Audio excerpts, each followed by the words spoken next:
Hello children, welcome to my channel EC60. இன்னைக்கு NCERT class 9 ஓட chapter 1 number system exercise 1.3ல first Roman letterல third subdivision பார்க்கலாம். இப்போ இங்க பாத்தீங்கன்னா ஒரு mixed fraction கொடுத்திருக்காங்க. So நாம இதை improper fractionஆ மாத்தணும். So 8 4s are 32. 32 plus 1 பண்ணீங்கன்னா 33/8 ன்னு வந்துரும். இப்போ இதை நம்ம நார்மலா டிவைட் பண்ணிக்கலாம். 8 4s are 32, balance 1. So point வச்சுட்டு 0 போட்டுக்கலாம். 8 1s are 8, so 10ல 8 போனா 2. Point already வச்சுட்டதால ஒரு 0 allowed. 8 2s are 16, 4 திரும்ப ஒரு 0 போட்டுக்கலாம். அப்ப 8 5s are 40.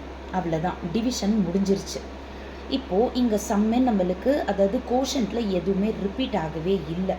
அப்போ நம்மளோட 4 1/8 ஓட ஆன்சர் வந்து 4.125ன்னு கிடைச்சதால ரிப்பீட் ஆகாததால இது வந்து டெர்மினேட்டிங் டைப். Thank you children.